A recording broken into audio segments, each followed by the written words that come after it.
Sir, మే 13వ తారీఖున దేశవ్యాప్తంగా parliament ఎన్నికలు జరుగుతున్న నేపథ్యంలో భారతదేశానికి రాబోయే ప్రధానమంత్రి ఎవరైతే బాగుంటుంది?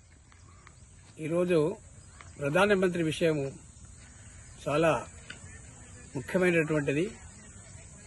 దేశంలో అన్ని రాష్ట్రాల్లో ఆర్థిక పరిస్థితులు ఎట్లా ఉన్నాయి, అభివృద్ది కార్యక్రమం ఎలా ఉన్నాయి, ఏదో ఆ రాష్ట్రమే చూసుకుంటుందిలే అనకుండా దేశ ప్రధాని వాళ్ళ మీద దృష్టి పెట్టి మరి తప్పకుండా వాళ్లను రాష్ట్రంలో అభివృద్ది కార్యక్రమాలలో కూడా చక్కటి ఆలోచన కలుగజేసే విధంగా ఉండే ప్రధానమంత్రి కావాలి.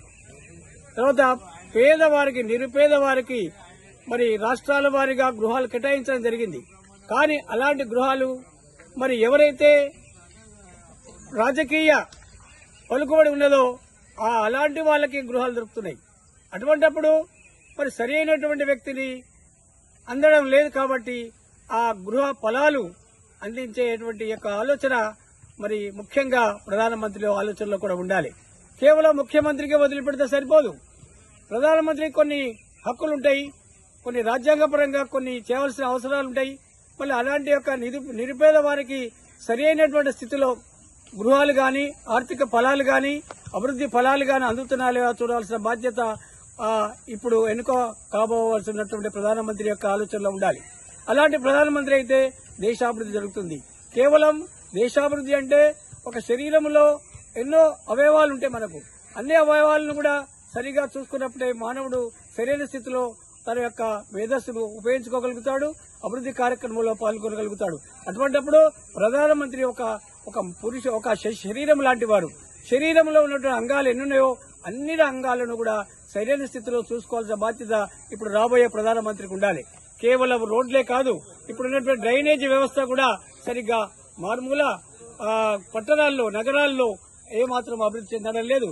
చాలా వరకు మరి అలాంటి ఒక స్థితి చాలా తక్కువగా ఉంది.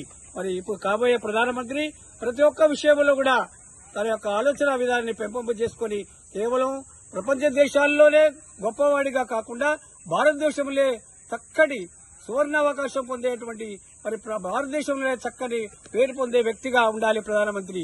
కేవలం ప్రపంచ దేశాలు పొగిడినంత మాత్రాన సరిపోదు. నా దేశము, నా యొక్క హక్కు, నా దేశము, నా ప్రజలు, నా దేశంలో ఉన్నటువంటి నా ప్రజలు నా జీవితంలో భాగస్వాములుగా, నా జీవిత భాగస్వాములు, నా యొక్క సంతానము, నా యొక్క కుటుంబం అని చెప్పి ఆలోచించేటువంటి ప్రధానమంత్రి కావాలి.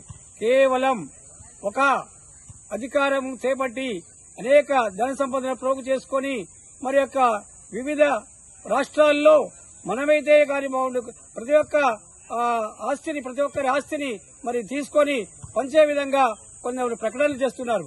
ఆస్తి ఎవరి హక్కు, ఎవరి ఆస్తి వారి హక్కు. కాబట్టి ఆ ఆస్తిని తీసుకునేటువంటి అర్హత లేని వారికి పంచే అర్హత ఎలాంటి పరిస్థితుల్లో కూడా ప్రధానమంత్రికి ఉండరాదు. అలాంటి ప్రధానమంత్రిని ఎన్నుకోవడం మనకు చాలా దరిద్రంతో కూడుకున్నటువంటిది. కాబట్టి అందరికీ సరైన జీవన స్థితి కల్పించాలి.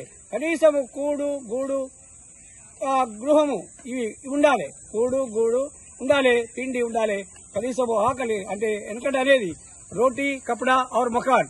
ఇలాంటి స్థితి భారతదేశంలో ఇంకా చాలా మంది కూడా లేదు. అలాంటి వ్యక్తిని కూడా గుర్తించాలి. మారుమూల పల్లెటూరులో ఉన్నటువంటి ఎంతో మంది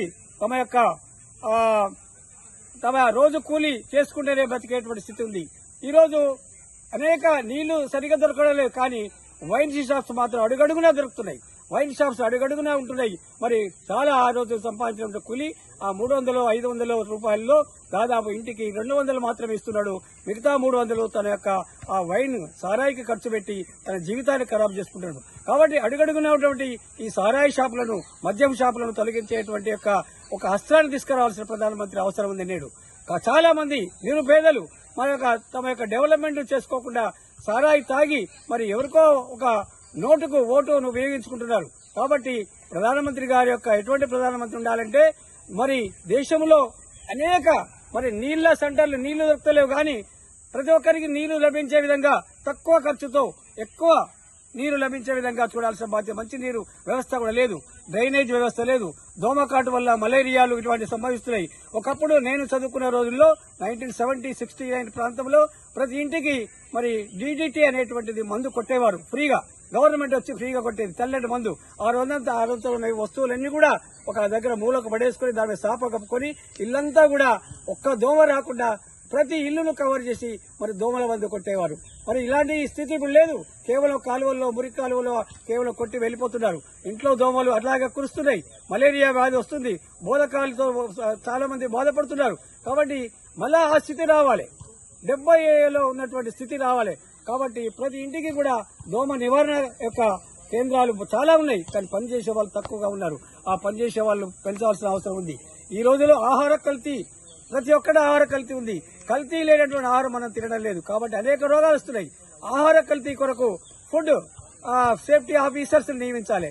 మొత్తం జిల్లాకు కేవలం ఉమ్మడి జిల్లా, ఇప్పుడు మాది వరంగల్ ఉమ్మడి జిల్లా, 5 జిల్లాలకు ఒకే ఫుడ్ సేఫ్టీ ఆఫీసర్ ఉన్నాడు. అట్లా అంటే సరిపోదు. 5 జిల్లాలకు 5 ఆఫీసర్ నియమించేటువంటి మరి యొక్క వ్యవస్థ తీసుకురావాల్సిన ప్రధానమంత్రి యొక్క ఆలోచనలో ఉండాలి.